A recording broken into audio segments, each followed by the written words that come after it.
আমরা নবীজি সাল্লাল্লাহু আলাইহি ওয়াসাল্লামকে মসজিদে যেমন মানব, মসজিদের বাহিরেও নবীকে অনুসরণ করব, মানব। আমরা যখন মসজিদে ঢুকি তখন ডান পা দেই, যখন বের হই তখন বাম পা দেই, যখন টয়লেটে ঢুকি তখন আমরা বাম পা দেই, বের হতে ডান পা দেই। এই যে ভিন্নতা, এটা মন মতো না, সুন্নাহ মতো। আমরা যখন খাবার গ্রহণ করি বাম হাতে আমরা খাই না, আমরা ডান হাতে খাই। অথচ বাম হাতে পানি পান করে বাম হাতে চা খায় এমন লোক কি সমাজে দুই একজন নাই? তার সাথে আমারটা কেন মিলে না? কারণ আমি খাওয়ার সময়ও ভাবি আমার রাসূল খাওয়ার ব্যাপারে কি বলেছেন। নবীজি বলছেন লা তাকুলু বিশিমাল, তোমরা বাম হাতে খেও না। আশ-শায়তানু ইয়াকুলু বিশিমালি, শয়তান তার বাম হাতে খায়, তোমরা ডান হাতে খাও। আমার রাসূল ডান হাতে খেয়েছেন, ডান হাতে খেতে বলেছেন, আমরা ডান হাতে খাই। এবার বলুন তো, মসজিদে ঢুকতে রাসূল মানবেন, টয়লেটে ঢুকতে রাসূল মানবেন, খাওয়ার সময় রাসূল মানবেন, যখন এমপি মন্ত্রী হয়ে দেশ চালাবেন তখন রাসূল মানা দরকার আছে না নাই? আচ্ছা, আমরা যে মসজিদে ঢুকতে ডান পা দিয়া ঢুকি, বাম পা দিয়া বের হই, খাওয়ার সময় ডান হাতে খাই, এটা কি রাজনীতির উদ্দেশ্যে খাই? রাজনীতির উদ্দেশ্যে ডান পা দিয়া মসজিদে ঢুকি? আমার উদ্দেশ্য আমার রাসূলকে মেনে জান্নাত পাওয়া। আমি সেই চিন্তা নিয়ে মসজিদে ঢুকি, সেই চিন্তা নিয়ে ডান কাতে ঘুমাই, ওই চিন্তা নিয়ে ডান হাতে খাবার খাই।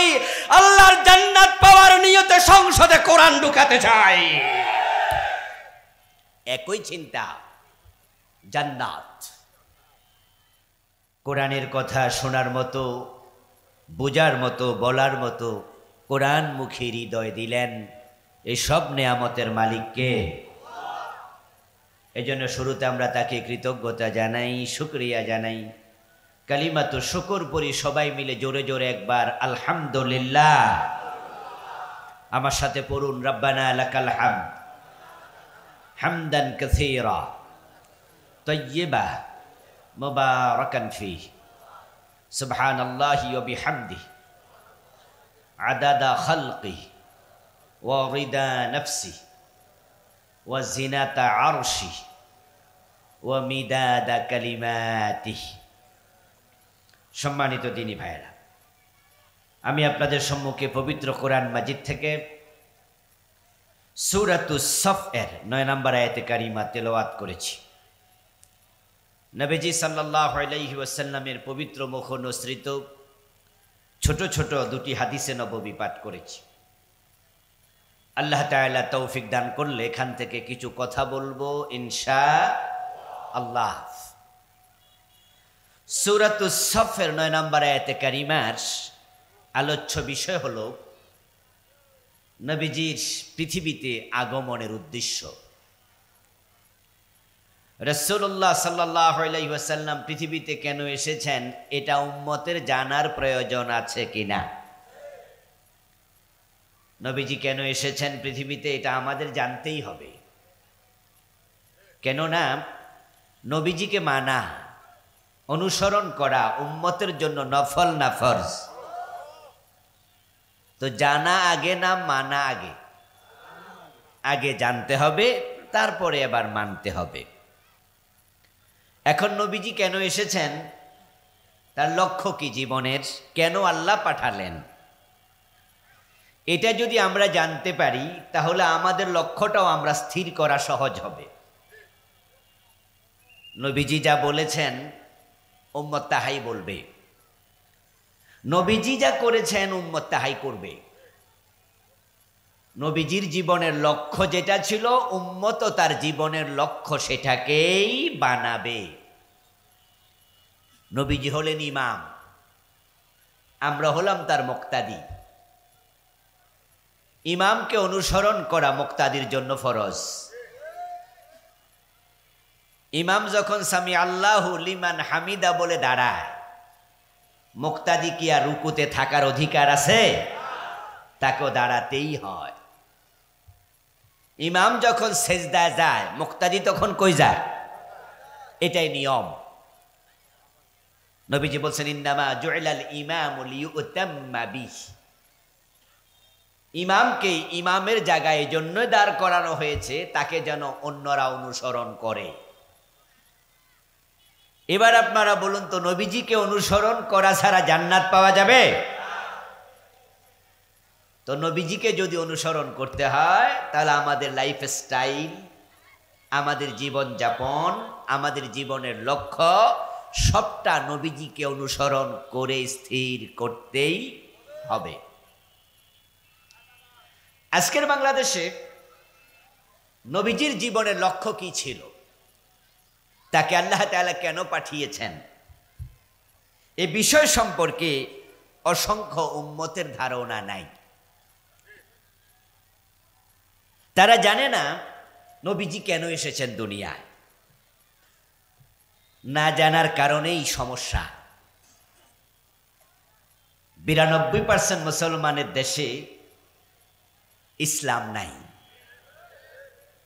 শুধু নবীজির জীবনের লক্ষ্য যদি মানুষ জানতো আর তার লক্ষ্যকে নিজের লক্ষ্য বানাতো, 92% মুসলমান প্রয়োজন নাই। যদি 51% মুসলমানও নবীর জীবনের লক্ষ্যকে নিজের জীবনের লক্ষ্য বানায়, আগামীর সংসদটাই কোরআনের সংসদ হয়ে যাবে।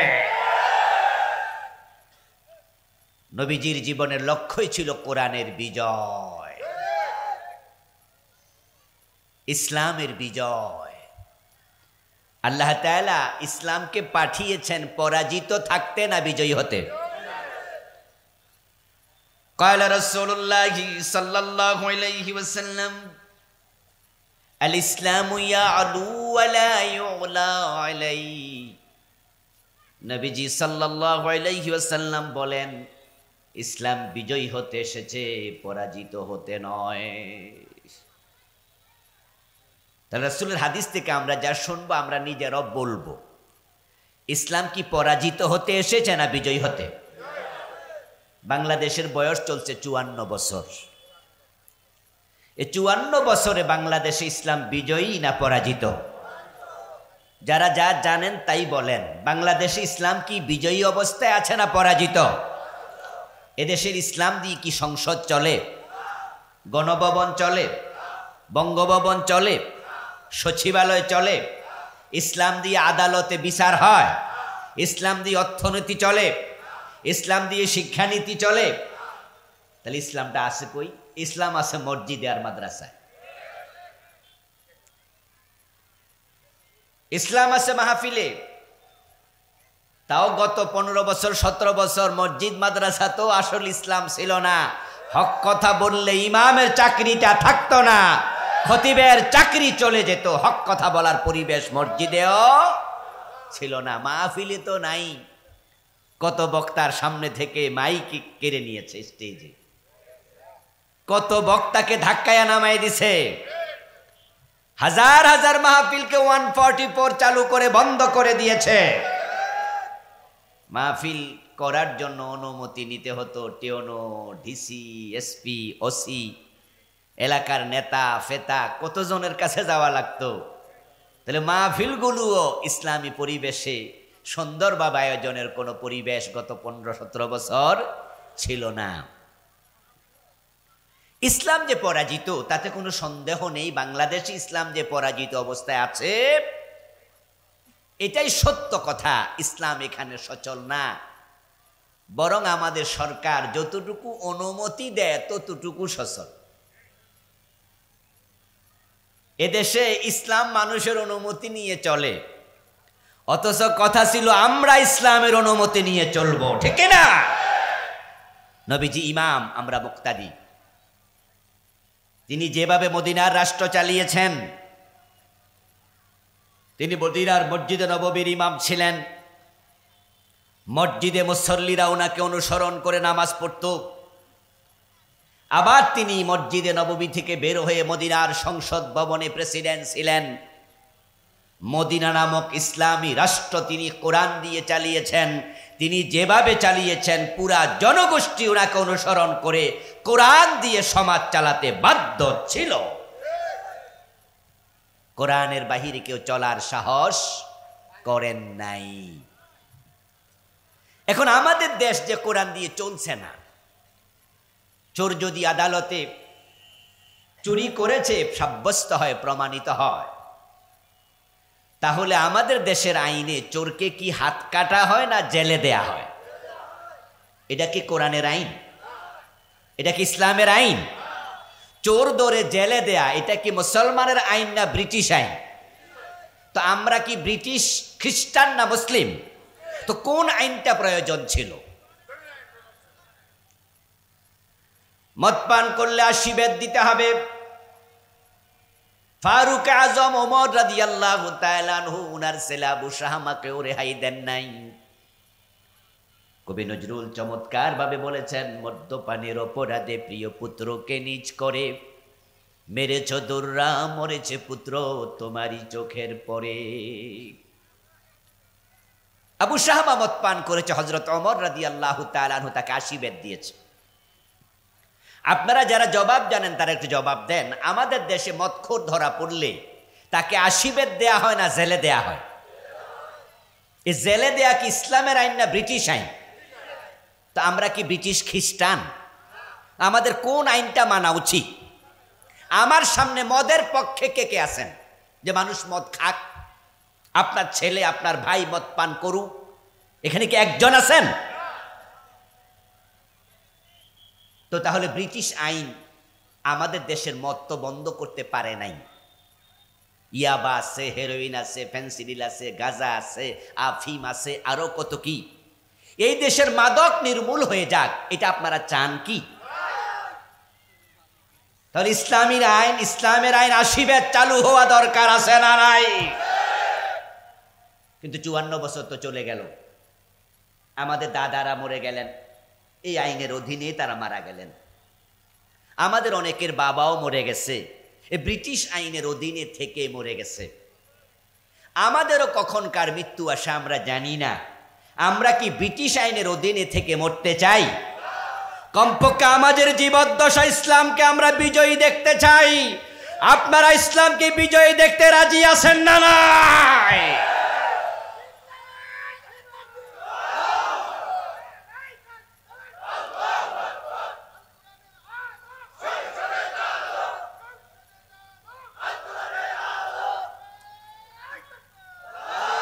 আমার প্রিয় ভাইরা, সূরা আস-সাফের 9 নম্বর আয়াতের প্রতিপাদ্য নবীজির জীবনের লক্ষ্য।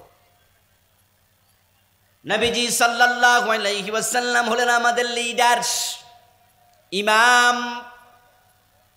তিনি আমাদের নেতা, তিনি আমাদের উসওয়া, তিনি আমাদের কুদওয়া, তিনি আমাদের জন্য আইডল, তিনি আইকন, তিনি নামুজাজ।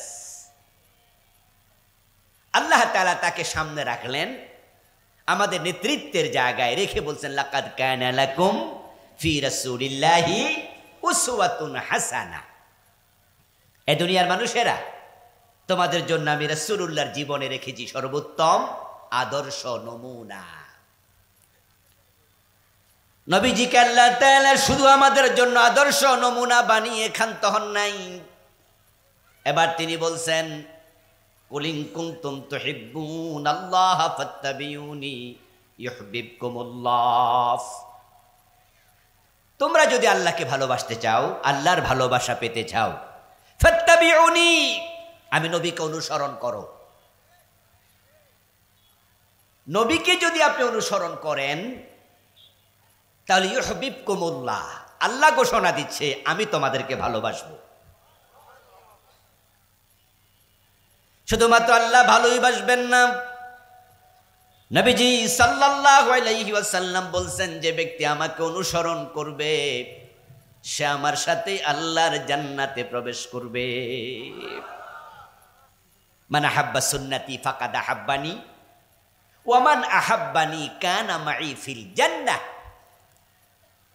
নবীজি বলছেন, যে আমার সুন্নাহকে ভালোবাসে সে আমি নবী মুহাম্মদকে ভালোবাসলো, আর যে আমাকে ভালোবাসে সুন্নাহ আমল করার মাধ্যমে তার প্রমাণ দেবে, কানা মাই ফিল জান্নাহ, সে জান্নাতে আমার সাথে থাকবে। সুবহানাল্লাহ পড়েন।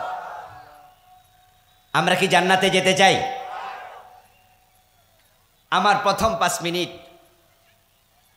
আজকের আলোচনা, 4 মিনিট আলোচনা শুনে কেউ কেউ মনে মনে ভাবছেন হয়তো এই কথাগুলো তো কিছুটা রাজনৈতিক কথা হয়ে গেল। ইসলামের বিজয়, চোর দৌড়ে হাত কাটো, ডাকাত দৌড়ে শুলে দাও, মদ পান করলে 80 বেত লাগাও, জেনা করলে 100 বেত দাও, বিবাহিত হলে পাথর মারো, এগুলো তো ইসলামের ফৌজদারি আইন, রাজনৈতিক আইন।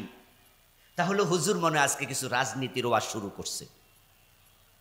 আমি আপনাকে বলবো, হ্যাঁ আপনি ঠিক ধরেছেন, আমার রাজনীতি আর আপনার রাজনীতি ভিন্ন।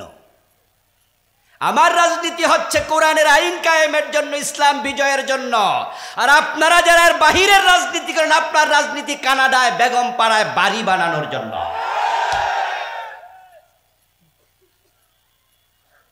আপনার দল বিজয়ী হলে আপনি এমপি হবেন, মন্ত্রী হবেন, তারপরে দেশের টাকা চুরি করবেন, চাঁদাবাজি করে 1000 কোটি টাকার মালিক হবেন। আর আমার চিন্তার রাজনীতি বিজয় হলে কোরআনের সংসদ ভবনে ইসলামের পক্ষে আল্লাহর আইন হবে, কোরআনের আইন বিজয় হয়ে যাবে। আপনার রাজনীতি আর আমার রাজনীতি কিন্তু এক না, পার্থক্য আছে এখানে। মিশরের প্রখ্যাত আলিম হাসান আল বান্না রাহেমাহুল্লাহ, নাজারি সৈয়দ কুতুব শহীদ, দুজনের একজন বলেছিলেন, we call you to the teaching of Islam, to the rules of Islam, to the way of Islam, to the guidance of Islam. If this means politics to you, then this is our politics. উনি বলছেন যে আমরা তোমাকে আল্লাহর আইনের কথা বলি, আল্লাহর দ্বীনের কথা বলি, আল্লাহর বিধানের কথা বলি, আমরা তোমাকে ডাকছি আল্লাহর শাসন ব্যবস্থার দিকে, কোরআনের আইনের দিকে। যদি তোমার কাছে এটা রাজনীতি মনে হয়, তাহলে শুনে রাখো কান খুলে, এটাই আমার রাজনীতি, এটা সকল মুসলমানের রাজনীতি হওয়া উচিত। আমরা জান্নাতে যেতে চাই, আমাদের লক্ষ্য জান্নাত।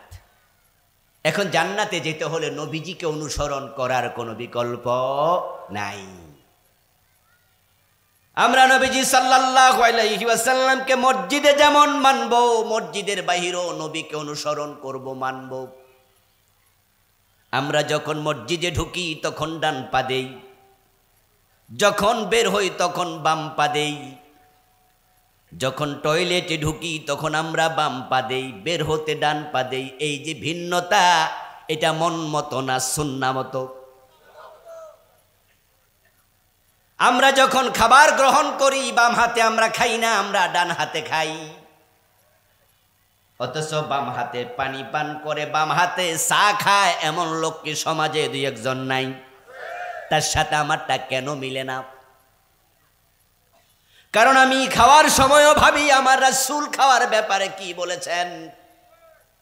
নবীজি বলছেন, লা তাকুলু বিশিমাল, তোমরা বাম হাতে খেও না। আশ-শায়তানু ইয়াকুলু বিশিমালি, শয়তান তার বাম হাতে খায়, তোমরা ডান হাতে খাও। আমার রাসূল ডান হাতে খেয়েছেন, ডান হাতে খেতে বলেছেন, আমরা ডান হাতে খাই। এবার বলুন তো, মসজিদে ঢুকতে রাসূল মানবেন, টয়লেটে ঢুকতে রাসূল মানবেন, খাওয়ার সময় রাসূল মানবেন, যখন এমপি মন্ত্রী হয়ে দেশ চালাবেন তখন রাসূল মানা দরকার আছে না নাই? আচ্ছা, আমরা যে মসজিদে ঢুকতে ডান পা দিয়া ঢুকি, বাম পা দিয়া বের হই, খাওয়ার সময় ডান হাতে খাই, এটা কি রাজনীতির উদ্দেশ্যে খাই? রাজনীতির উদ্দেশ্যে ডান পা দিয়া মসজিদে ঢুকি? আমার উদ্দেশ্য আমার রাসূলকে মেনে জান্নাত পাওয়া। আমি সেই চিন্তা নিয়ে মসজিদে ঢুকি, সেই চিন্তা নিয়ে ডান কাতে ঘুমাই, ওই চিন্তা নিয়ে ডান হাতে খাবার খাই, আল্লাহর জান্নাত পাওয়ার নিয়তে সংসদে কোরআন ঢুকাতে চাই। একই চিন্তা, জান্নাত। এখন যদি কোনো ব্যক্তি বলে যে আমি নবীকে মানব না, আমি আমার মতো চলবো, তাহলে তার কপালে জান্নাত নাই। قال رسول الله صلى الله عليه وسلم كل امتي يدخلون الجنة إلا من أبى قيل من أبى يا رسول الله قال من أطاعني دخل الجنة ومن عصاني فقد أبى। নবীজি সাল্লাল্লাহু আলাইহি ওয়াসাল্লাম বলছেন, আমার সব উম্মত জান্নাতে যাবে। সুবহানাল্লাহ পড়েন, খুব খুশির খবর। আমার সব উম্মত জান্নাতে যাবে। তবে হাদিসের পরের অংশ ইল্লা মান আবা, যে অস্বীকারী সে উম্মত জান্নাতে যাবে না। নবীজি বলছেন যে আমার সব উম্মত জান্নাতে যাবে, ইল্লা মান আবা, এত দূরে নয়, ইল্লা মান আবা, অস্বীকারী উম্মত জান্নাত পাবে না। তাহলে সকল উম্মত জান্নাতে যাবে এটা বলার পরে এটা কিন্তু আছে, তবে আছে, অস্বীকারী হলে আর জান্নাত কপালে নাই। কিলা মান আবা ইয়া রাসূলুল্লাহ, প্রশ্ন করা হলো হে আল্লাহর রাসূল অস্বীকারী সে কে যে জান্নাতে যাবে না? ক্বালা মান আতাআনি দাখালাল জান্নাতা ওয়া মান আসানি ফাকাদ আবা। রাসূল জবাব দেন যে আমাকে অনুসরণ করেছে সে জান্নাত পাবে, যে আমাকে অনুসরণ করে নাই সে অস্বীকারী, তার কপালে জান্নাত নাই। এখন আমি আপনাদের কাছে জানতে চাই, এই যে আপনারা কিছুক্ষণ আগে বলছেন যে জান্নাতে যেতে চান, যারা রাসূলকে অনুসরণ করবে না তারা কি জান্নাত পাবে? তাহলে এখন আলোচনার বিষয়গুলো মিলাবেন, ওয়াজ বাড়িতে নেবেন, কান সুখের জন্য শুনবেন না। জীবনের পৃষ্ঠায় পৃষ্ঠায় ভাজে ভাজে আটকে থাকা, জড়িয়ে থাকা ময়লাগুলো দূর করবেন কোরআন হাদিসের ডলা দিয়া, জীবনটা জান্নাতি জীবন হয়ে যাবে ইনশাআল্লাহ। আল্লাহর জান্নাত পর্যন্ত যেতে হলে রাসূলকে অনুসরণ করিতেই হবে। রাসূল সাল্লাল্লাহু আলাইহি ওয়াসাল্লামকে অনুসরণ করতে হলে এখন কোন কোন জায়গায় করবেন? সুবিধা আছে যেখানে, সুন্নাহ মানবেন সেখানে, অসুবিধা যেখানে সুন্নাহ মানবেন না সেখানে। যদি এমনটা হয় তাহলে আপনি হবেন সুবিধাবাদী। মনে রাখেন, সুবিধাবাদ জিন্দাবাদে মোমেন হওয়া যায় না। قال النبي صلى الله عليه وسلم إنما المؤمن كالجمل الأنيف حيثما قيد انقاد। নবীজি বলেন যদি তুমি মুমিন হও তাহলে তুমি হবে সেই ওটের মতো যে ওটের নাকের মাঝে মালিক রশি ঢুকাইয়া দিছে। নাকের ভিতরে রশি ঢুকানো ওট, আর নাকে রশি ঢুকানো নাই, খোলা ওট। আনুগত্যের ক্ষেত্রে দুটার মাঝে ব্যবধান আকাশ এবং পাতাল। মালিক যে ওটের নাকের ভিতরে রশি ঢুকাইয়া দিছে, ওই ওট মন মতো চলার অধিকার আর থাকে না। মালিক টানে যেদিকে, কদম দেবে সেদিকে। আর যেই ওটের নাকের ভিতরে রশি নাই, সাড়া ওট, খোলা ওট, সে কোন দিকে যাবে এটা তার ব্যাপার। মন চায় যেদিকে, কদম দেবে সেদিকে। নবীজি কি চমৎকার উদাহরণ দিলেন। যারা কাফের, যারা বেদীন, তারা যা মনে চা তাই করুক, কিন্তু মুমিন হওয়ার পরে মনে যা চা তা করার অধিকার আর নাই। বাংলাদেশে কি স্লোগান আছে, নির্বাচনের সময় স্লোগানটি খুব মশহুর হয়, সেটা হচ্ছে আমার ভোট আমি দেব, পরেরটা কি যাকে খুশি তাকে দেব। আপনার মন চাইলে চোরকে দেবেন, মন চাইলে ঘুষখোরকে দেবেন, মন চাইলে বাটফারকে দেবেন। আসলে কি তাই? মনে যা চা তাই করার অধিকার কি আপনাকে আল্লাহ দিয়েছে? আপনি তো নাকে রশি ঢুকানো ওট। আল্লাহর বক্তব্য, ইন্নাল্লাহা ইয়া'মুরুকুম আন তুআদ্দুল আমানাতি ইলা আহলিহা। ভোট একটা আমানত। ভোট কি? আমানত। এই যে আপনার হাতের একটা টিপ দিতে হয়, দেয়া লাগেনি? কি এলাকায় ভোট দেন না আপনারা? অবশ্য গত 15-17 বছর তো দেন নাই, ভুলেও যেতে পারেন। কিন্তু ভোট দেওয়ার জন্য কি করতে হয়? একটা টিপ দিতে হয়, সিল দিতে হয়, টিপও দিতে হয়। এখানে টিপ দেওয়ার পরে একটু কি লাগাই দেয়? কালি লাগাই দেয়। এই যে আপনার হাতের আঙ্গুলের টিপ, এই টিপের দ্বারা যদি কোনো গমসোর মেম্বার হয়ে যায়, চেয়ারম্যান হয়ে যায়, কোন চোর ডাকাত এমপি মন্ত্রী হয়ে যায়, সে পুরা জীবনে যতগুলো অন্যায় করবে, এমপি হইয়া মন্ত্রী হইয়া 5 বছর গম চুরি, ডাল চুরি, টাকা চুরি করবে, আপনার আঙ্গুলের চাপের সুযোগ সুবিধা পেয়েছে, এজন্য গুনাহ আপনার আমলনামা তো অটোযোগ হতে থাকবে। তাই মনে যাকে চায় তাকে ভোট দেয়া যাবে না। আমানত যে প্রাপ্য আল্লাহ আদেশ করেছেন, তুমি জাগা মতো আমানত পৌঁছিয়ে দাও। ইন্নাল্লাহা ইয়া'মুরুকুম আন তুআদ্দুল আমানাতি ইলা আহলিহা। যদি আপনি নামাজি হন, বেনামাজি আপনার ভোট পায় না। যদি আপনি খারাপ মানুষ হন, খারাপকে ভোট দেন। ভালো মানুষের কখনো ভোট খারাপ মানুষ পেতে পারে না। আল মারউ মা'a মান আহাব্বা। আপনি যেমন আপনার ভালোবাসার লোক হবে তেমন।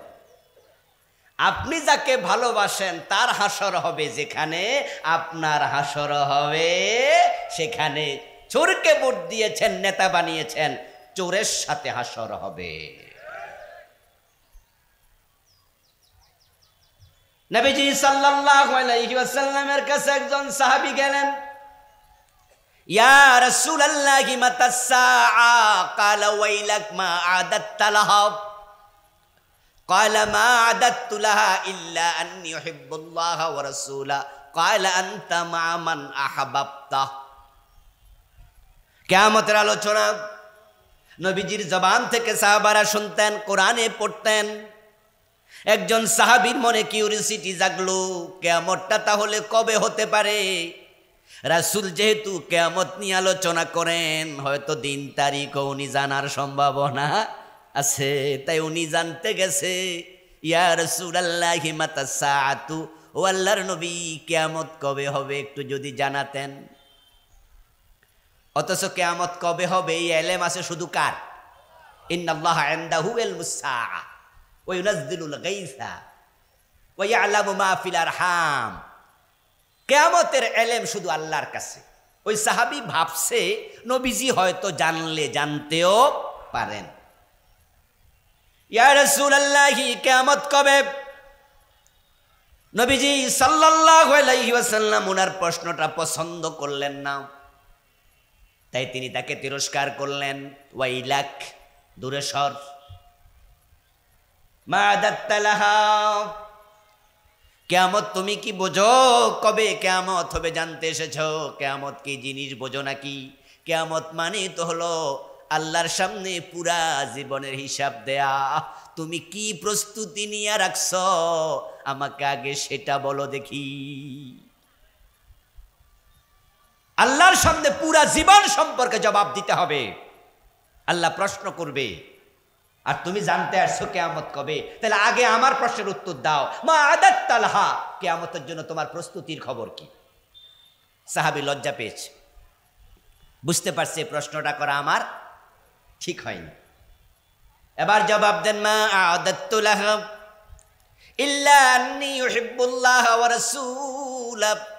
ও প্রিয় নবী, কিয়ামতের জন্য ভালো প্রস্তুতি আমার নাই, তবে আমি একটা প্রস্তুতি নিয়ে রাখছি, সেটা হলো আমি আপনাকে এবং আল্লাহকে বড়ই ভালোবাসি। আমি আল্লাহ এবং তার রাসূলকে খুব ভালোবাসি। অতটুকু শোনার পরে আবার নবীজি বলছে, আনতা মা মান আহাব্বাতা, তাহলে বাড়ি চলে যাও, তুমি যাকে ভালোবাসো তার সাথে তোমার হাসর হবে। নবীজি মুহাম্মদ বলে, আমার সাথে তোমার হাসর হবে। প্রিয় ভাইয়েরা, আমানত কার কাছে দেবেন বুঝে শুনে দেবেন। আমার ভোট আমি দেব, যাকে খুশি তাকে দেব, এটা মুসলমানের স্লোগান না। আমার ভোট আমি দেব, যারা যোগ্য এবং হকপন্থী ইসলাম আলা শুধু তাদেরকেই দেব। কোরআন আছে যার কাছে, আমরা আছি তার সাথে। নবীজি সাল্লাল্লাহু আলাইহি ওয়াসাল্লামকে অনুসরণ আমরা করি, কিন্তু বাংলাদেশের প্রবলেম হলো আমরা নবীজিকে মানতে গিয়ে জীবনের কিছু ক্ষেত্রে মানি, কিছু ক্ষেত্রে মানি না। যেমন মসজিদে যখন ঢুকি সবাই নবীকে মানি। মাগরিবের নামাজের ফরজ 3 রাকাত, ইমাম সাহেব যদি 2 রাকাত পরে সালাম ফিরায়, আমরা ফিরাবো না লোকমা দেব? কথা বলতে হবে প্লিজ। আমরা সালাম ফিরাবো না লোকমা দেব? আচ্ছা, ইমাম যদি আপনার বাবা হতো, হ্যাঁ, তাও বাবাকেও ছাড় দেব না, কারণ আমরা রাসূলকে মানি, বাবাকে না। আমার রাসূল মাগরিব পড়েছেন কয় রাকাত ফরজ, তা আমার বাবা 2 রাকাত পড়লে আমি উনার সাথে নাই লোকমা দেব। আচ্ছা, ইমাম সাহেব যদি পীর সাহেব হয়, মুরিদ কি লোকমা দেয় না? যদি ইমাম সাহেব, পীর সাহেব, হুজুর 2 রাকাত পরে মাগরিবে সালাম ফিরায়, তাহলে একজন মুরিদও সালাম ফিরাবে না, পীরকেও ছাড় দেবে না, লোকমা দেবে। কারণ তারা জানে যে আমি অনুসরণ পীরকে করি না, আমি নবী মুহাম্মদকে অনুসরণ করি। ছাড় নাই। এবার বলুন তো, যে লোকগুলো মসজিদে পীরকেও ছাড় দেয় না, নবীকে মানতে ভুল করলে লোকমা দেয়, বাবা ইমাম হলে বাবারেও ছাড় দেয় না, ওই মানুষগুলো মসজিদ থেকে বের হয়ে যখন দোকানে ব্যবসা করে, তখন রাসূলকে অনুসরণ করে পুরাপুরি ব্যবসা চালায়। তো সেখানে কেউ ওজনে কম দেয়, কেউ মালে ভেজাল দেয়, কেউ মানুষ ঠকায়। আপনাদের নীলফামারী জেলায় কি জজ কোর্ট নাই? এটাও তো কমপক্ষে হ্যাঁ না কওয়া যায় নাকি? নাকি বাড়ি থেকে আসার সময় বউ মানা করছে কথা কইও না? নীলফামারী জেলায় জজ কোর্ট আছে? জজ সাহেব জোহরের নামাজ পড়তে গেছে, সকল মানুষ কি বেনামাজি? জজদের মাঝে নামাজি আছে না? অনেক নামাজি মানুষ আছে।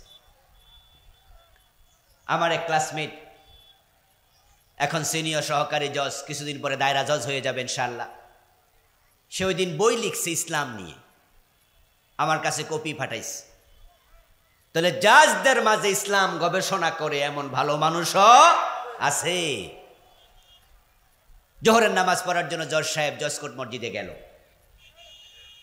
ইমাম সাহেব 2 রাকাত ফরজ পড়ানোর পর আর তাহিয়াতু পড়তে ওনার মনে নাই, উনি দাঁড়িয়ে গেলেন।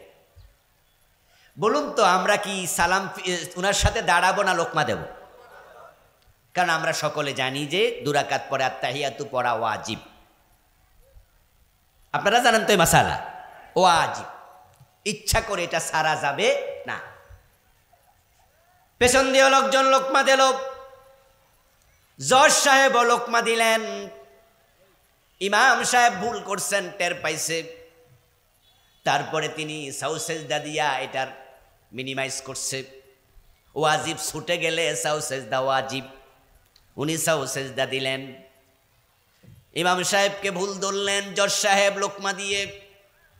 নামাজের পরে আবার তিনি এজলাসে বসলেন। সেদিন একজন চুরি করা মামলা, চোরের মামলার রায়।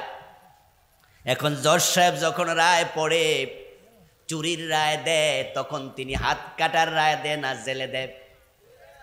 অথচ সুর ধরে হাত কাটা নফল না ফরজ?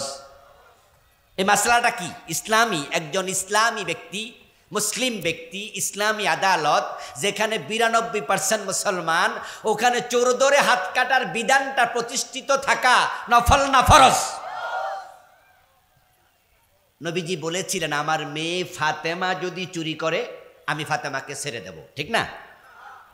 নাকি করব? হ্যাঁ, কথা বলে না ভাইয়েরা? নবীজি কি বলছেন?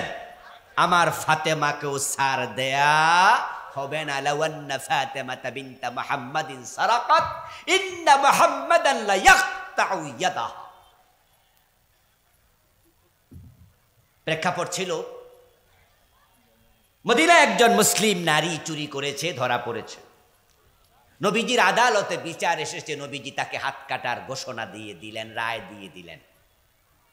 প্রস্তাব আসলো, ইয়া রাসূলুল্লাহ, অন্য কোনো শাস্তি কি দেয়া যায় না? কারণ সেই মহিলাটি অবিবাহিতা ছিলেন, সম্ভ্রান্ত বংশের নারী ছিলেন। মদিনায় এর আগে চোরের হাত কাটার বিধান কারো উপর কার্যকর হয় নাই, এটাই ছিল প্রথম ঘটনা। লোকেরা ভাবতেছে মেয়েটা যদি হাত কেটে দেয় তাহলে অবিবাহিতা তো, বিয়ে হওয়ার সম্ভাবনা আর থাকবে না, এটা বদনাম হয়ে যাবে, তার কেউ বিয়ে করতে চাইবে না, মেয়েটা চোর। তার বংশের নাকে মুখে চুনকালি লাগবে, বংশের মর্যাদা হানি হবে।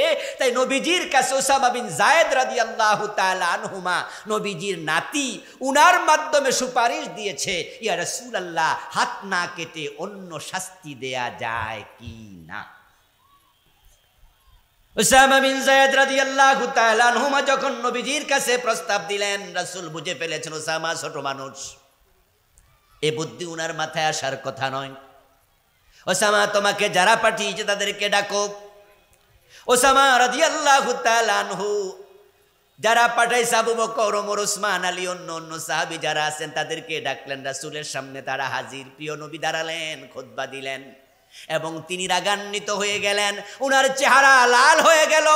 তখন তিনি বলেছিলেন, এই মহিলা নয়, যদি আমার মেয়ে ফাতেমা চুরি করত আমি ফাতেমার হাতটাও কেটেই দেব। কিছুক্ষণ আগে জজ সাহেব লোকমা দিছে হুজুরকে। হুজুরের ভুল ছিল ওয়াজিব। আর জজ সাহেব যে এখন জেলখানায় দেয়, চোর ধরে হাত কাটে না, জজ সাহেব যেটা লঙ্ঘন করছে সেটা ওয়াজিব না ফরজ? গুরুত্ব কোনটার বেশি, ওয়াজিবের না ফরজের? তাহলে জজ সাহেব মসজিদে গেলে ইসলাম বোঝে, আদালতে আর বোঝে না। আচ্ছা, এবার আপনাদের কাছে আমার আরেকটা প্রশ্ন। জজ সাহেবের সামনে যারা আছে সেখানে কি শ্রোতা মণ্ডলীর মাঝে মুসলমান নাই?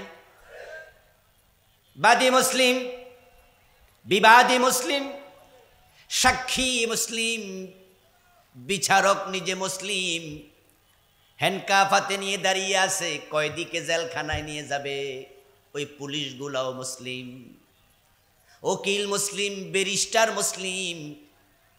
এখন মসজিদে যখন ইমাম ভুল করে তখন সব মুসলমান লোকমা দেয়, কিন্তু 54 বছর যেই আদালতে জজেরা ভুল করতেছে 54 বছর ধরে ওখানে কোনো শ্রোতা লোকমা দেয় না। কারণ তারা জানে ইমামরে লোকমা দিলে মামলা খাওয়া লাগে না।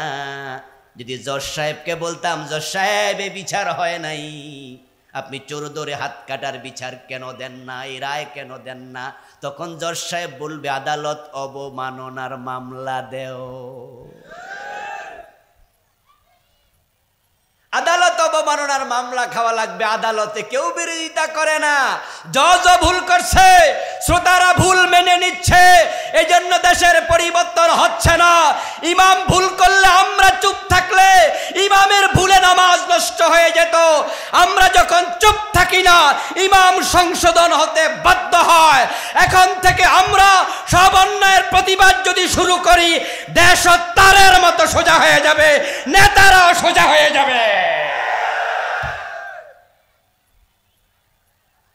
অন্যায় করলে প্রতিবাদ করতে শিখতে হবে, এটা ইসলামের শিক্ষা।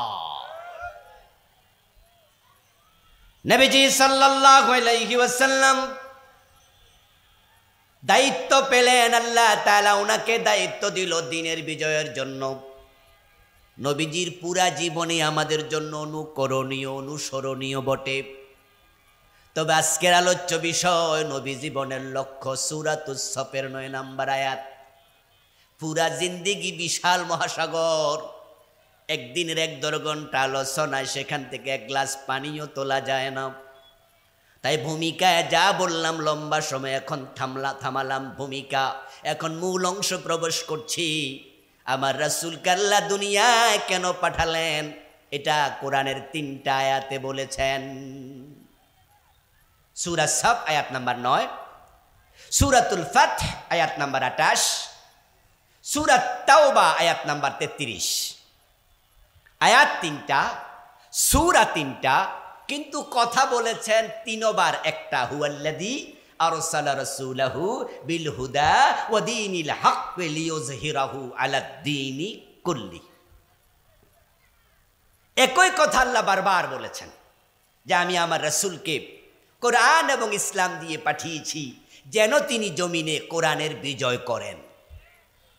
নবীর জীবনের লক্ষ্য যদি কোরআনের বিজয় হয়, এবার আওয়াজ করে সবাই একটু দয়া করে বলেন, আমাদের জীবনের লক্ষ্যটা কোরআনের বিজয়কে বানানো দরকার আছে না নাই? নবীজি হচ্ছেন ট্রেন গাড়ির ইঞ্জিনের মতো। আমরা যারা উম্মত, আমরা হলাম পিছনে বগি। ট্রেনের পিছনে থাকে ডাব্বা, বগি। নীলফামারীতে কি কয়? বগি বলে তো। ট্রেনের ইঞ্জিন যায় যেদিকে, বগি যায় সেদিকে। এবার বলুন তো, যদি কোনো বগি ইঞ্জিন থেকে ছুটে যায়, আলাদা হয়ে যায়, তাহলে ইঞ্জিন চলে যাবে, বগি কিন্তু থেমে থাকবে, বগি আর যেতে পারবে না। এখন নবীজি আমাদের যদি ইঞ্জিন তুল্য হয়, উম্মতের আমরা বগি হই। নবীজির জীবনের লক্ষ্যের সাথে আমাদের জীবনের লক্ষ্য অ্যাটাচ করা, জোড়া দেয়া দরকার আছে না না?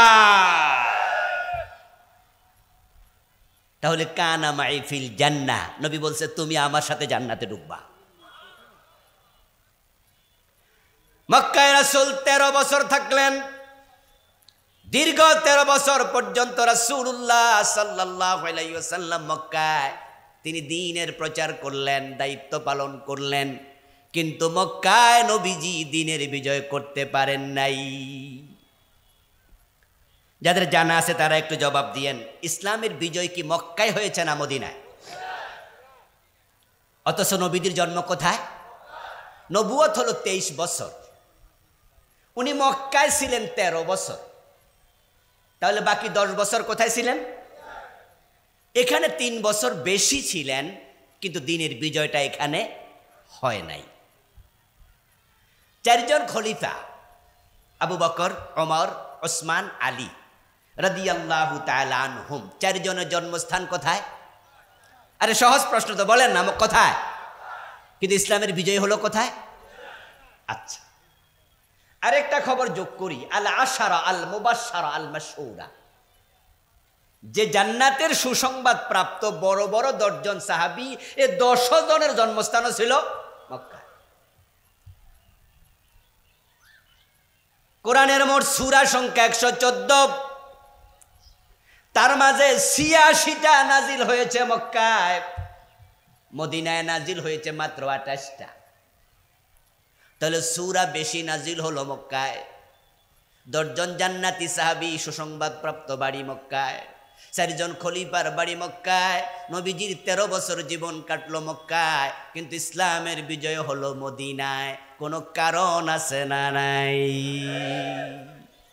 যে কারণটা বাংলাদেশে চলমান 54 বছর ধরে। আমি আমার আলোচনার একবারে শুরুতে বলেছি যে এদেশে ইসলামের বিজয় নাই। ঠিক একটা কারণ, যেখানে মক্কা ইসলামের বিজয় ছিল না, কারণ ছিল মক্কার সংসদে আবু জেহেলেরা কোরআন নিয়ে নবীজিকে ঢুকতে দেয় নাই।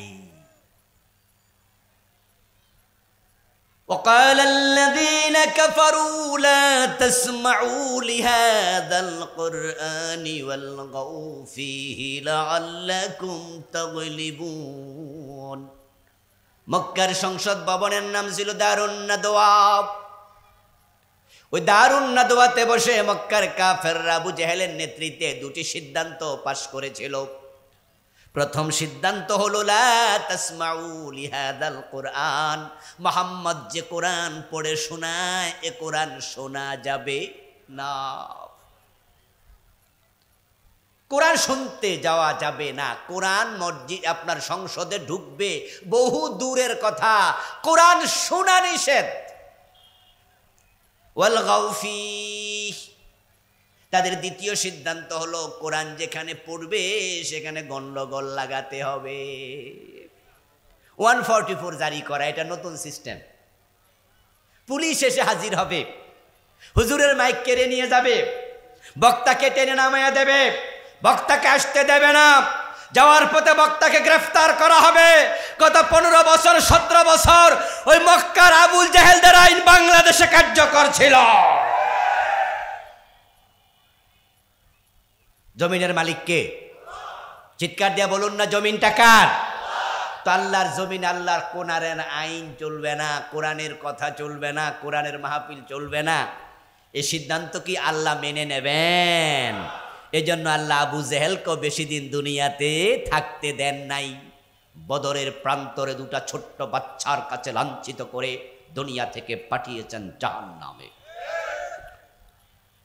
ওই আবু জেহেলের দর্প অহংকার আল্লাহ চুরমার চুর করে দিয়েছেন, চূর্ণ বিচ্ছিন্ন করে দিয়েছেন। আপনারা জেনে থাকবেন যারা একটু ইসলামের ইতিহাস সম্পর্কে লেখাপড়া করেছেন, আবু জেহেলকে হত্যা করেছে বড় মানুষ না ছোট মানুষ? 2 জন শিশু যাদের বুলুগিয়ত মাত্র হয়েছে, মুআজ এবং মুআব্বাস রাদিয়াল্লাহু তাআলা আনহুমা, যে দুইজন শিশুকে নবীজি বদরের যুদ্ধে আনতে রাজি হন নাই, বরং তারা দুইজনে নবীজিকে রাজি করাইছেন। বয়স অল্প ছিল, যার কারণে নবীজি বলছেন যে না, বালেগ হওয়ার আগে আমি নেই না, যুদ্ধের মাঠে নেই না। তারা দুইজন যাবেই, বায়না ধরছে আমরা যাবই। যুদ্ধের মাঠে গেলেন। যুদ্ধ যখন শুরু হবে, যুদ্ধের ব্যূহ রচনা করা হলো। মুআজ এবং মুআব্বাস রাদিয়াল্লাহু তাআলা আনহুমা একজন বড় সাহাবীকে বললেন, চাচা আবু জেহেল কোনজন? আমরা তো চিনি না, একটু যদি চিনায়া দিতেন। কারণ মুআজ এবং মুআব্বাস দুজনের জন্মস্থান ছিল মদিনা, আর আবু জেহেলের বাড়ি কোথায়? এজন্য তারা তাকে কোনোদিন চোখে দেখেনি। আজকের যুগের মতো কি ভিডিও ছিল, মোবাইল টোবাইল ছিল? তো দেখবে কেমনে? আজকের মতো ক্যামেরা তো ছিল না, জীবনে কোনোদিন দেখেনি। তখন ওই সাহাবী বলতেছে ছোট ছোট দুই বাচ্চাকে, ভাতিজা তোমরা যে আবু জেহেলের পরিচয় জানতে চাচ্ছ, সে কোনজন? তোমরা কি করবা? কেন উনার সাথে আমাদের কাজকর্ম আছে। আবু জেহেল ঘোড়ার পিঠে, ওই সাহাবী দেখায় দিলেন যে ওই যে বাহনের পিঠে বসে আছে তলোয়ার হাতে নিয়ে, এই হচ্ছে আবু জেহেল। যুদ্ধ শুরু হতে দেরি, এই ছোট্ট দুজন ভাই একসাথে তলোয়ার হাতে নিয়ে ক্ষিপ্র বাঘের মতো আবু জেহেলের উপরে ঝাঁপিয়ে পড়লেন, দুইজন মাটিতে শোয়া জবে করে দিলেন।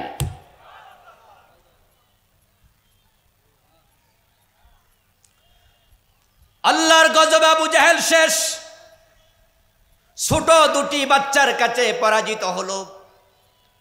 ঠিক যারা গত 15 বছর 17 বছর বাংলাদেশে কোরআনের কথা আমাদেরকে বলতে দেয় নাই, কত কোরআনওয়ালাকে গুলি করেছে, কত আল্লাহর বান্দাকে ফাঁসি দিয়েছে, আল্লামা সাঈদীর মতো তো বড় আলেমকে তারা দীর্ঘদিন জেলে ভরে রেখেছে। কি জুলুম তারা করলো। জুনায়েদ বাবু নগরী রাহেমাহুল্লাহ, বড় বৃদ্ধ আলিম, উনাকে রিমান্ডে নিয়ে পিটাইয়া উনার দুটা হাঁটুকে লুজ বানায় দিছে, ল্যাংরা বানায় দিছে। শাপলা চত্বরে কত আলেমের বুকে গুলি চালিয়েছে। আল্লাহ তাআলা এই নতুন আবু জেহেলদেরকেও ছোট ছোট ইউনিভার্সিটি কলেজের পোলাপানের হাতে লাঞ্ছিত করলো। এমন ভাবে লাঞ্ছিত হলো, দুপুরের খাবার খেয়ে পালাতে পারে নাই, 45 মিনিটে ইন্ডিয়ায় পালাতে বাধ্য হয়েছে। সীমা লঙ্ঘন করেছিল তারাও। আল্লামা সাঈদী রাহিমাহুল্লাহর সেই বিখ্যাত উক্তি, পালানোর জন্য ইঁদুরের গর্ত খুঁজে পাবে না। আল্লামা সাঈদী রাহিমাহুল্লাহর সেই বিখ্যাত উক্তি, আমাদেরকে মৌলবাদী বলো না, তোমরা আগাবাদী হয়ে গাছের আগায় ওঠো না, না হয় আমরা গাছের গোড়া ধরে নাড়া দেব, মামুর বাড়ি দিল্লিতে পালাতে বাধ্য হবে। আল্লামা সাঈদীর কি বক্তব্যগুলো কিভাবে একবারে 100তে 100 মিলে গেল। সীমালঙ্ঘনকারীদেরকে আল্লাহ পছন্দ করেন না। নবীজি সাল্লাল্লাহু আলাইহি ওয়াসাল্লাম পারেননি মক্কায় দিনের বিজয় করতে, কারণ সেখানে তারা কোরআন নিয়ে সংসদে ঢুকতে দেয়নি। চলে গেল 13টা বছর। এবার আল্লাহর ইশারায় প্রিয় নবী হিজরত করে মদিনার দিকে রওনা দিলেন। হিজরতের ঘটনা আপনারা কম বেশি সবাই জানেন। 3 দিন গারে সুরে তিনি আত্মগোপনে ছিলেন। তারা ঘোষণা করেছে মুহাম্মদকে জীবিত অথবা মৃত, অথবা মুহাম্মদ ইবনে আব্দুল্লাহর কল্লা যদি আনতে পারো 100 লালন পুরস্কার দেয়া হবে। কোন রকমে নিজের জীবনটা নিয়ে রাসূলুল্লাহ সাল্লাল্লাহু আলাইহি ওয়াসাল্লাম মদিনা যাচ্ছেন। হিজরতের পথে প্রিয় নবীর মনে পড়ে গেল, মদিনা হিজরত করে গিয়ে যদি দেখি মদিনার সংসদ ভবনে আরেক আবু জেহেল বসে আছে, আমাকে কোরআন নিয়ে ঢুকতে দেয় না, হিজরত করে লাভ হবে কি? আমাকে তো আল্লাহ দ্বীনের বিজয়ের জন্য পাঠাইছে, ওয়া রাব্বাকা ফাকাব্বির বলেছে। ওহির একবারে শুরু, এটা দ্বিতীয় ওহী। প্রথম ওহী ইকরা, দ্বিতীয় অংশ ইয়া আইয়ুহাল মুদ্দাসসির কুম ফাআনজির ওয়া রাব্বাকা ফাকাব্বির। আমাকে আল্লাহ দায়িত্ব দিয়েছে আমি যেন আল্লাহর বড়ত্ব ঘোষণা করি। তো আল্লাহর বরত্বের ঘোষণা যেখান থেকে দিতে হয়, যেখানে আইন বানাইলে মানুষ মানতে বাধ্য হয়, সংসদ ভবন হচ্ছে জাতির মাথার মতো। গোসলখানায় গিয়ে বালতির পানি যদি মগে নিয়ে মাথায় ঢেলে দেন, পায়ের দিকে যেতে আর ধাক্কাতে হয় না, নিজে নিজে চলে যায়। সংসদ ভবনে আইন পাশ করালে গ্রামে গঞ্জের লোকেরা মানতে বাধ্য হয়, আইন চকিদারের হাত পর্যন্ত পৌঁছে যায়।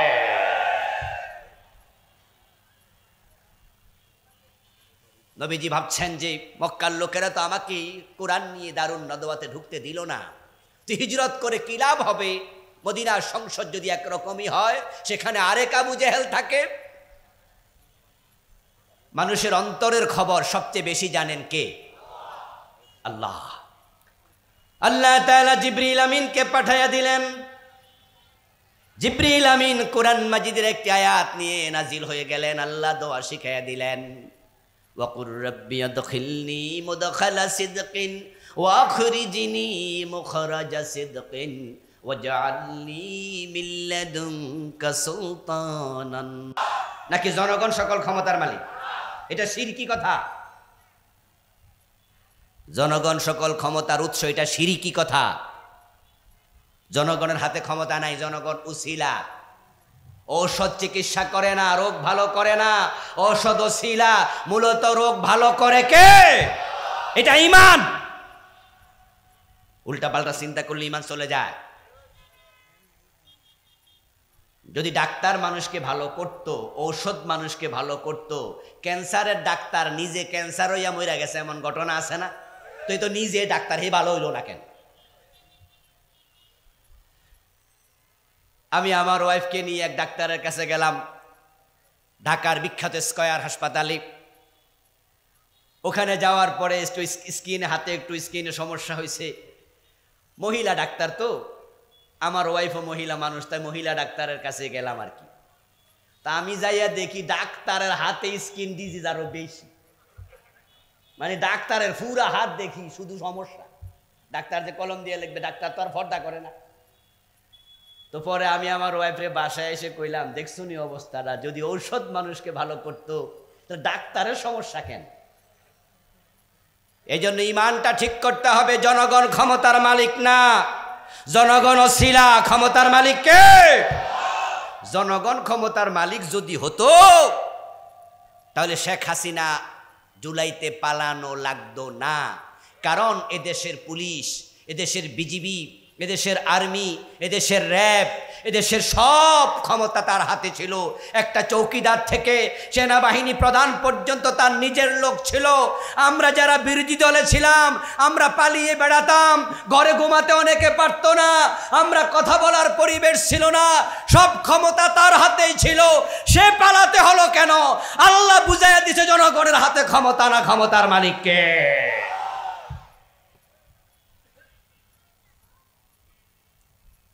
ওনারা বলেছিলেন ভিশন 2041, ওনাদের ক্ষমতা আপাতত 2041 পর্যন্ত। মনে আসেনি আপনাদের? ওনারা ঘোষণা করছে ভিশন 2041, 2041। আর সেনাবাহিনীর প্রধান গিয়ে বলছে, ম্যাডাম 41 সাল না, 41 মিনিটও নেই। বলেছে কিনা? বলেছে কিনা? সে কথোপকথন তো আমাদের কাছে স্পষ্ট।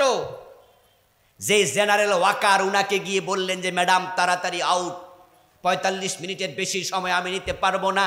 ওই জেনারেল ওয়াকারকে কি সেনাবাহিনীর প্রধান আপনারা বানাইছেন? যিনি বানাইছে, যার আত্মীয়, যিনি ক্ষমতাওয়ালা, তাকে বলছে আউট হয়ে যান। ক্ষমতা আল্লাহর হাতে, আল্লাহ দেখিয়ে দিয়েছে। জনগণ ক্ষমতার উৎস না, ক্ষমতার মালিক না, তারা ওসিলা মাত্র। আল্লাহ মাঝে মাঝে যেমন গজব দেয়, আবাবিল পাখি পাঠাইয়া আব্রাহাকে শেষ করে দিয়েছে। এবারে যে বাচ্চাগুলো রাস্তায় নেমেছিল, আমি বলি আল্লাহর পাঠানো তারাও আরেক রকমের আবাবিল।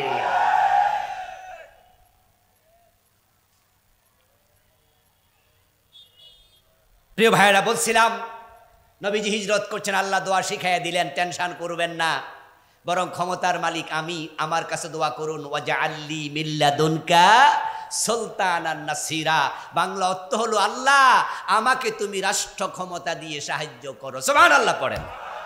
এই দোয়াটা আল্লাহর কোরআনে আছে না নাই? বলেন না আছে না নাই? তো নবীজি আল্লাহর কাছে রাষ্ট্র ক্ষমতা চেয়েছেন। রাষ্ট্র ক্ষমতা চাওয়া সুন্নাহ, সুন্নাহ, সুন্নাহ। তবে নবীজি রাষ্ট্র ক্ষমতা পেটের জন্য চান নাই, টাকার জন্য চান নাই, শুধু ক্ষমতার বাহাদুরির জন্য চান নাই, আল্লাহর কোরআনের আইন তৈরি করার জন্য চেয়েছেন। কোরআনের আইন বাস্তবায়ন করার জন্য চেয়েছেন। এই যে আমরা আজকে এখানে হাজার হাজার মানুষ, আমরা যদি সবাই মিলে একটা মিছিল করি, বাংলাদেশে সুদ ঘুষ চলতে দেয়া হবে না, সবাই স্লোগান দিলে সুদ ঘুষ বন্ধ হবে? কিন্তু যেখানে আইন বানানো হয় সংসদ ভবনে 151 জন এমপি যদি বলে আমরা সুদের পক্ষে নাই, বরং আমরা ইসলামী অর্থনীতি চাই, একবার হাঁ বলিলে সুদ বন্ধ হয়ে যাবে। অনেকে বলে না সুদ ভিত্তিক অর্থনীতি না হলে চলে না। আমি বলি প্রিয় ভাইরা, তোমরা ভুলের ভিতরে আছো। ইসলামী ব্যাংক প্রমাণ করে দিয়েছে ইসলামী ব্যাংকিং দিয়ে ব্যাংক চলে, অর্থনীতি চলে। ইসলামী ব্যাংক বরাবর বরাবর কত বছর বাংলাদেশের 1 নাম্বার ব্যাংকে পরিণত হয়েছে, প্রতি বছর সবার সেরা হচ্ছে। ইসলাম হচ্ছে এমন একটি আধুনিক জীবন ব্যবস্থার নাম, যেটা ফলো করলে দুনিয়ায় শান্তি, আখেরাতে মুক্তি আসবে, দারিদ্রতা থাকবে না। ইসলামকে ঠিক জায়গায় পৌঁছিয়ে দাও। নবীজির দোয়া রাস্তায় কবুল হয়ে গেল। নবীজি মদিনায় পৌঁছলেন। মদিনার আবাল বৃদ্ধ বনিতা নারী পুরুষ নির্বিশেষে সবাই নেচে গে তালা আল বদরু আলাইনা মিন সানিয়াতিল বিদা, দোয়া তারা গান গেয়ে গে নবীজি কাউস খজরাজ বনু নজির বনু কুরাইজা, মক্কার মুশরিকরা, মুসলিমেরা, বেদিনেরা, ইসলামরা একসাথে মিটিং করে মদিনার প্রেসিডেন্ট বানিয়ে দিয়েছে। ইসলাম চলে আসলো, দিনের বিজয় শুরু হয়ে গেল। নবীজি সাল্লাল্লাহু আলাইহি ওয়াসাল্লাম চলে গেলেন 10 বছর পর। সময় দিতে হবে। ইসলাম আসার পর দিন থেকেই সমৃদ্ধি আসবে না। চুলার উপরে পানি বসিয়ে আগুন লাগালেই পানি উত্তপ্ত হয় না। 2 মিনিট, 5 মিনিট, 10 মিনিট সময় দাও, আস্তে আস্তে এমন ভাবে উত্তপ্ত হবে তোমার আঙ্গুল চুবাতে পারবে না, আঙ্গুলের মাংস খসে পড়ে যাবে। ইসলাম আসার পর 10 বছর চলে গেল। আবু বকর সিদ্দিক আসলেন, 2.5 বছর চলে গেল। হযরত ওমরের সময় সুফল পাওয়া শুরু। হযরত ওমর অর্ধ পৃথিবী শাসন করেছেন। জাহিলিয়াত চলে গেছে, মারামারি, হানাহানি, কাটাকাটি, চুরি, ডাকাতি, খুন, ধর্ষণ, অপহরণ কিচ্ছু নাই। অর্ধ দুনিয়ার সম্রাট ওমর গাছতলা একা একা ঘুমায়, বডিগার্ডের আর প্রয়োজন নাই। ইসলাম শব্দের অর্থ আত্মসমর্পণ, ইসলাম শব্দের অর্থ শান্তি। হযরত ফারুক আজম ওমর রাদিয়াল্লাহু তাআলা আনহু যখন তিনি খলিফা, তার যোগে পাওয়া যায় জাকাত বিভাগের কর্মচারী জাকাতের টাকা কাঁধে নিয়ে ঘোরে, জাকাত খাওয়ার মতো গরিব মানুষ আর নাই। আমার প্রিয় নীলফামারীবাসী, ইসলামটাকে সংসদে পাঠাও, ব্যক্তি নয়, দল নয়, কোরআনকে পাঠাও। যদি কোরআনওয়ালা হয়ে যায় এদেশের মানুষ শান্তি এখানেও আসবে। আমরা গত 3 দিন আগে, 4 দিন আগে দেখেছি আমাদের দেশের একজন বড় নেতা, আমরা যারা ইসলামপন্থী মানুষ, আমরা তো কোরআনের পক্ষে, ইসলামের পক্ষে আছি। আমাদের একজন অন্য দলের বড় নেতা, তিনিও বলেছেন আমরা মদিনার ইসলাম চাই। বলেছে কিনা? যারা শুনেছেন তারা একটা আওয়াজ করুন, বলেছে কিনা? আমাদের বড় দলের বড় নেতা জনাব সালাহউদ্দিন আহমদ, আমি তাকে ধন্যবাদ জানাই। তিনি আমার ভাই, উনার বাবাও আলেম ছিলেন। আমরা বলতে চাই, যদি মদিনার ইসলাম আপনারা চান, আমরা তো মদিনার ইসলাম চাই। চলুন না সবাই মিলে কোরআনকে সংবিধান বানিয়ে দেয়।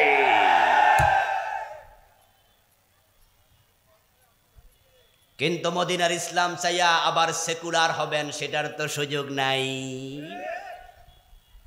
মদিনার ইসলাম চাইলে বলবেন আমরা শরিয়া আইন বিশ্বাস করি না, তাহলে তো চলবে না। মদিনার ইসলাম যদি চান আমরাও তাই চাই। আসুন না সবাই মিলে কোরআনের বিধানগুলো কায়েম করি। বাংলাদেশ ইসলাম দিয়ে চললে সোনার বাংলা হতে 10 বছরও লাগবে না। এই জমিন আল্লাহর বড় নিয়ামত। এই জমিনের মতো উর্বর ভূমি পৃথিবীতে খুব কম আছে। আমেরিকা, ইউরোপ সহ আরব বিশ্বের অনেকগুলো দেশ আল্লাহ আমাকে দেখার সুযোগ দিয়েছে। এই চোখে দেখে বলছি, সৌদি আরব, মিশর, কাতার, দুবাই, এগুলো আপনারাও অনেকে গিয়েছেন, আমাদের কাছের মধ্যপ্রাচ্যের দেশ। ওখানে গেলে দেখবেন রাস্তার পাশে গাছ আছে, গাছের তলায় তাকালে দেখবেন পাইপ লাইন আছে। সকালে একবার পানি দেয়, সন্ধ্যা আবার পানি দেয়, নচেত গাছ বাঁচে না। এই হলো তাদের জমি বড় অনুর্বর, বড় রুক্ষ। আর আমার দেশ সোনার বাংলা, আম খেয়ে বিচি ফেলে দেন, 6 মাস পরে নিজে নিজে গাছ হবে, ফল ধরবে, পানি দেয়া লাগে না। তো আমরা গরিব থাকবো কেন? জমিন তো উর্বর। বলবেন তেলের খনি নাই, স্বর্ণের খনি নাই, তাই আমরা গরিব। আমি বলবো মালয়েশিয়ার কি আছে? আমরা স্বাধীন হলাম 1971 সনে। মালয়েশিয়া স্বাধীন হয়েছে 1963 সনে। 1963-তে মালয়েশিয়া রাষ্ট্র প্রতিষ্ঠিত হলো আমাদের মাত্র 8 বছর আগে। মালয়েশিয়া তো আমাদের মতো তেলের খনি নাই, স্বর্ণের খনি নাই, রূপার খনি নাই, যা আছে যৎ সামান্য আমাদের মতোই। তারা আজকে পৃথিবীর অন্যতম সেরা রাষ্ট্র হয়েছে। আজ থেকে 12-14 বছর আগে মালয়েশিয়া গিয়েছিলাম। কুয়ালালামপুরের টুইন টাওয়ারের সামনে দাঁড়িয়েছি, টুপি হাতে নিয়ে তার আগা দেখা লেগেছে। 50 তলা বিল্ডিং কুয়ালালামপুরে কয়টা আছে গড়ে শেষ করতে পারবেন না। বাংলাদেশের লোক সে দেশে চাকরির জন্য লাইনে দাঁড়ায়া থাকে, তারা সমৃদ্ধ হয়েছে। আমরা পারিনি শুধুমাত্র একটা কারণ, তাদের সৎ নেতা মাহাতির মোহাম্মদ ছিল। আর আমার দেশের নেতারা অধিকাংশ অসৎ, চোর, জোচ্চোর, দেশের টাকা বিদেশে পাঠাইয়া দেশটাকে তারাই ফকির বানিয়ে ফেলেছে।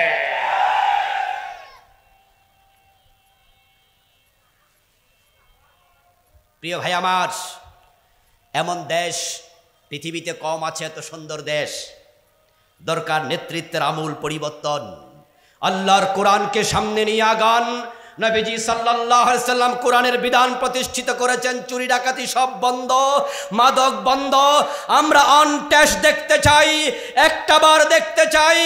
এই 54 বছরে আমরা জাতীয়তাবাদীদের শাসন দেখেছি, ধর্ম নিরপেক্ষতাবাদীদের শাসনও দেখেছি। 5 বছরের জন্য এবার ইসলামী শাসন দেখা দরকার আছে না নাই? আল্লাহ সুযোগ করে দিয়েছে।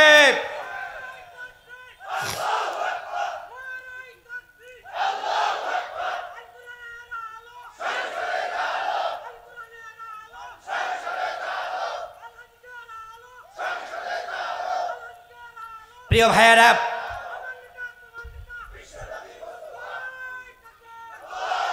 সুযোগ আল্লাহ করে দিয়েছে, বারবার সুযোগ আসে না, এবার সুযোগ কাজে লাগান। মহতারাম, আমাদের বড় ভাই নেতা সালাউদ্দিন আহমদ ভাইয়ের সাথে আমরা একমত পোষণ করছি।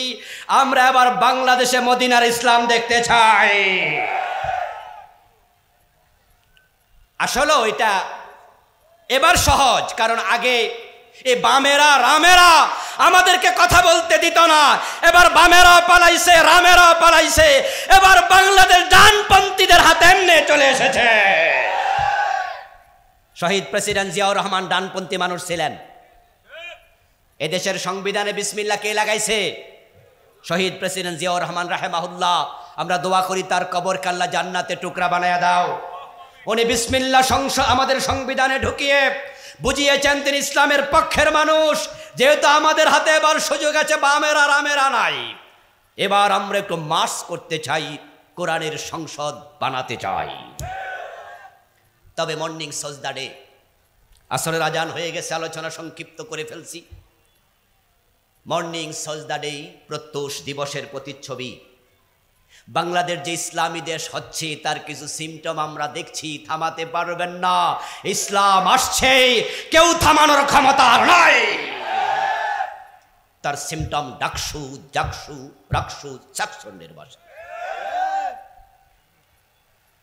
যে জাহাঙ্গীরনগর বিশ্ববিদ্যালয়কে বলা হয় বামদের আতুর ঘর, ওই জাহাঙ্গীরনগরের ছাত্ররা ছাত্রীরা এবার ইসলাম ওয়ালাদেরকে আগাইয়া দিয়েছে, ডাকসুর ছাত্ররা ছাত্রীরা আগিয়ে দিয়েছে, জাকসুতে দিয়েছে, রাকসুতে দিয়েছে, চাকসুতে দিয়েছে, তারা বুঝাচ্ছে এবার আমরা এক হয়েছি, তোমরা এক হয়ে যাও, ইসলাম থামানোর ক্ষমতা কারো থাকবে না। আসুন না আমরা নবীজির সে জীবনের লক্ষ্যর উদ্দেশ্য দিনের বিজয়, এটাকে লক্ষ্য বানিয়ে বাংলাদেশকে ইসলামের রঙে রঙিন করতে চাই। এবার সে কাজ করব। আল্লাহ তুমি তৌফিক দাও, সবাই বলো না আমিন। হাযা মা ইনদি ওয়াল ইলমু ইনদাল্লাহ আলাইহি তাওয়াক্কালতু ওয়া ইলাইহি উনীব। আল্লাহ হাফিজ।